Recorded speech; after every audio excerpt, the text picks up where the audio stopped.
I've kept it in for too long. Chris, we need to talk.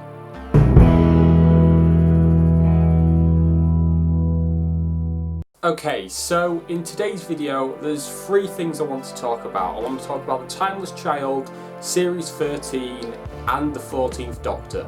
Okay, so I've been thinking about The Timeless Child for about 10 months now.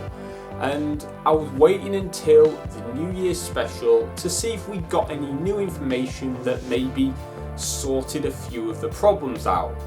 But then when I got more thinking about it, I realised it didn't matter.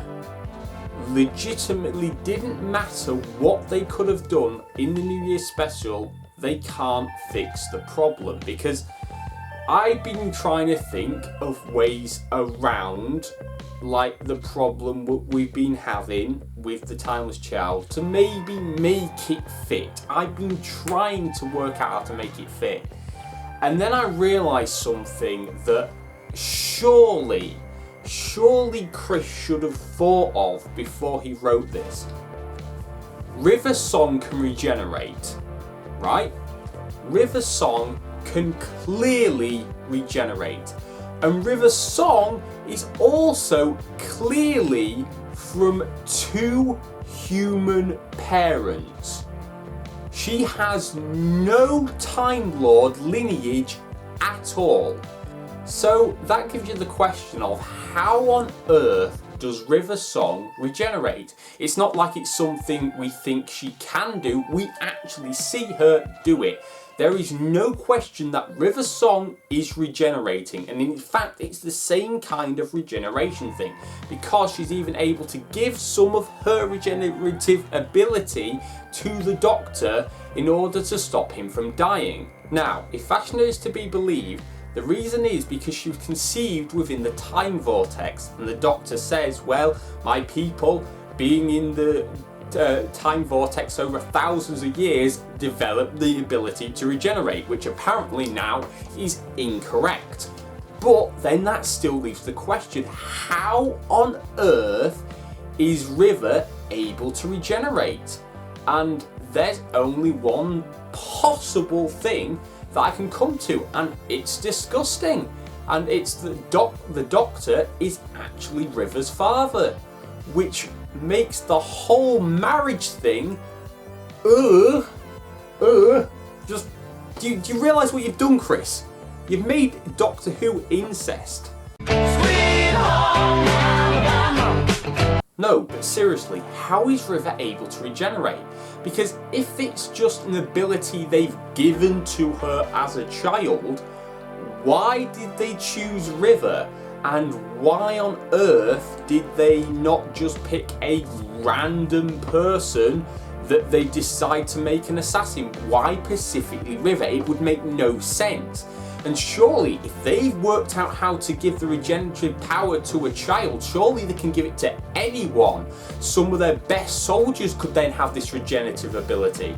But no, that doesn't happen. The only person that's given this ability is River. So how does she get it? And that's the thing, it doesn't work. It completely doesn't work. According to the Timeless Children, the first regeneration on Gallifrey was by the Timeless Child. Tecteun then works out over a long lifetime the genetic code of regeneration and essentially copied it. And then, after giving this ability to essentially all of her home planet of Gallifrey, then they develop time travel. Now there's the problem. They invent time travel after having the ability to regenerate. Contradiction.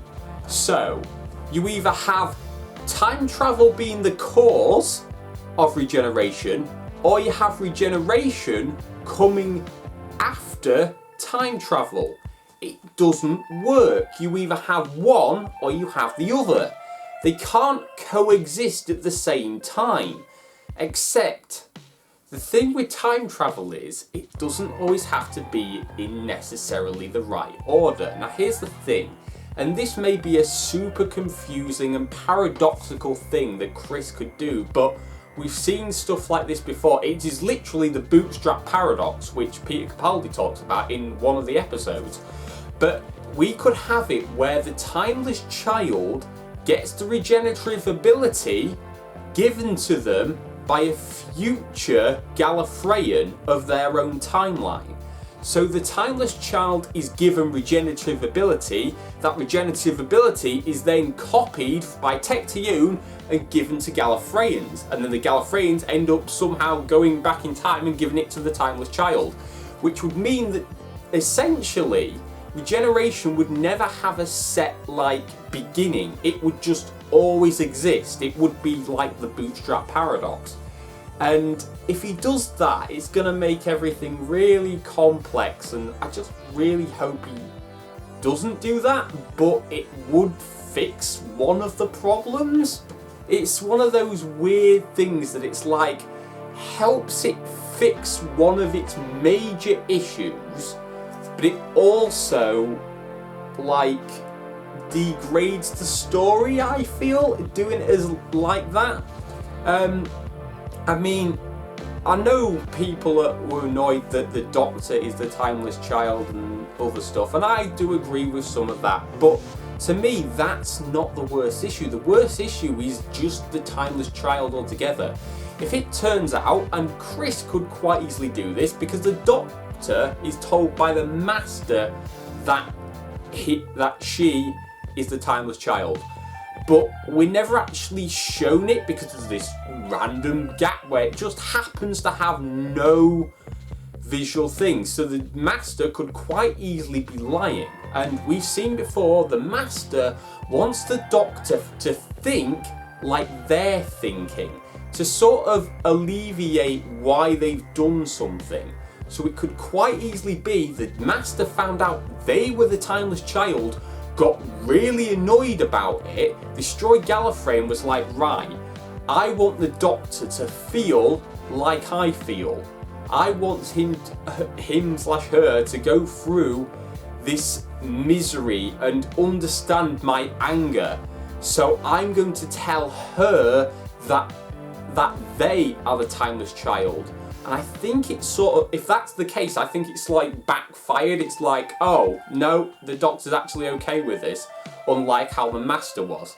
Although we do see in the New Year's episode that she was quite angry, she said, which was quite interesting. So if that is how they're going to play it out, that could explain it. So I think where they're going to go with this, though, is I think they're going to say that the regenerative ability came through with the child through the boundary/gateway to this other dimension or universe, wherever it leads, which unfortunately then leaves us with two origins for regeneration. And yes, I know it sounds like the retconning part of oh, it's because of exposure to time travel is regeneration. However, that doesn't explain River Song. It just doesn't make any sense. So unless they retcon the entire thing, which I don't know if I want them to do that or not. It's a tough one to say that. But anyway, let's stop talking about that for now, because I need to calm down a bit. Let's talk about Series 13 and what I think's going to happen. Now, in the New Year's episode, I had the feeling that they're going to explore, unfortunately, the timeless child or the gateway that they fell through, and I was like, oh, maybe the Doctor's gonna try and find out where they're from, type of thing, which was quite interesting, and it only gets backed up by this. This is an article by the Radio Times, and if you look here, you can see that it says universes. Now, what that makes me think is because they say this gateway leads to another dimension or universe. Well, that would make sense. If this gateway leads to another universe where this Doctor is meant to be coming from, then that would kind of go where I was expecting from what they were saying. They're going to the gateway and they're going to go through this gateway and explore the other universe, which, to be honest, I know the reason they're doing it I'm not so keen on. But the idea of exploring another universe, hopefully for maybe like a couple of episodes, I hope it's not like just one episode. Like if for a couple of episodes, or maybe even more of most of the season, I'd actually love that. Because that means they can do like maybe different versions of Earth. Or maybe just worlds that have maybe different physical laws. Like so many different things you could do in a different universe. And I think the idea of a different universe could actually be really clever, and they could do stuff that maybe doesn't necessarily make sense in our universe, but in that universe makes total sense. You could go a little bit crazy with it. Now I think this idea has been done a little bit in Classic Who. I think E-Space is another universe, but don't hold me to that. I haven't watched it in Classic Who, so I'm not entirely sure. But I've heard stuff about E-Space and universes. I'm pretty sure E-Space is another universe, but like I said, don't hold me to that. So I do wonder where John Bishop's character Dan is going to come into this. I mean, I know he seems to be like a builder or something, so that's kind of interesting where they're going to go with that as a concept. I do wonder whether they're going to make him sort of like maybe like a Fred Jones character where he like builds traps and everything. That would be kind of cool. I'd actually like to see somebody do something like that, because that's not something we really see that much of in Doctor Who. Like somebody just like makes traps to capture things like creatures and aliens, but like unlike Scooby-Doo, it's like there really are monsters and aliens. Now, let's go on to the 14th Doctor. Now, as you may or may not know, Jodie Whittaker has been confirmed that she's leaving at the end of Series 13. So, we will be getting a new Doctor, probably on the last episode of Series 13. Which I think is the right time now then to talk about who we'd like to see as the Doctor, and like just ideas in general. Now, what I'm gonna say is my top 5 picks on who I personally think would make a good Doctor at the present time. Now, my number 1 is probably no surprise to anyone that's seen any lists of who wants the Doctor to be. It's Michael Sheen. A lot of people have said Michael Sheen because he's just a really good person that would fit the Doctor. I've got to know him quite well through his series Good Omens, which he was with David Tennant. I really enjoyed that series, and I have now realised after seeing him in that I've actually seen him in quite a lot of things, but didn't really realise who he was, like, because he looks different in so many different things. But I think Michael Sheen would make an amazing Doctor. I feel like he'd be one of those very kind, sincere Doctors that's just sort of happy all the time and just genuinely like bumbling along trying to make everyone else happy. And I just think Michael Sheen, and I think if he wanted to do a serious performance like we've seen him doing other things, I'm sure he could give a really serious, hard performance. I'm sure like we could just like see him just like flip. I think that'd be cool, just like this really happy, cheerful person, and then you make him angry and he's just like proper anger, and just like you're just like, I'm not messing with this person. Someone that can sound authoritative like immediately, but you also feel very comfortable to be around. I feel like Michael Sheen is a really good fit for the Doctor. I mean, I know there's been that joke on the advert for the TV show Staged, which he's a part of, about him saying about getting almost the chance of playing the Doctor when he's talking to David Tennant. And have you never been in the running for Doctor Who? Yeah, I came close. Did you? I was offered it. No, what happened? They decided to go in a different direction. Whether that's like just a nudge, by the way, I might be the Doctor, I don't actually think so. I think that would be too obvious if they've actually done that. But oh my god, if it actually is, and that was like secretly the BBC telling us the entire time, that would be class. Now my number 2 is probably no surprise to anyone else either, because it's Idris Elba. Yeah, I think he would be an amazing Doctor. I haven't actually seen him in too much, But I know from the stuff I have seen him in, I'm like, yes, that is Doctor material. That is somebody that could play a quite hard-hitting Doctor. Like someone in the sort of vein of how Peter Capaldi played it, but maybe even more stern than that, which I feel like would be quite an interesting Doctor, like someone that's always like really stern and like doesn't take no shit from anyone Doctor. That, I think that would be an amazing Doctor to see, and I know that he's been said, but every time this happens, his name gets brought up, and I don't even know if he gets asked. But maybe he's just one of them actors that's like, no, that's not for me. Even though the fans are like, yes, we'd love you to be the Doctor. Maybe it's not his kind of part, and maybe we'll never see him as the Doctor. And my number 3 is Claes Bang. Now, I know this person is Danish, but I still think from what I've seen in the series Dracula, where he played Dracula, he can do a really good English accent as well. So I feel like he would be a really good Doctor from what I've seen. I have only seen him in Dracula.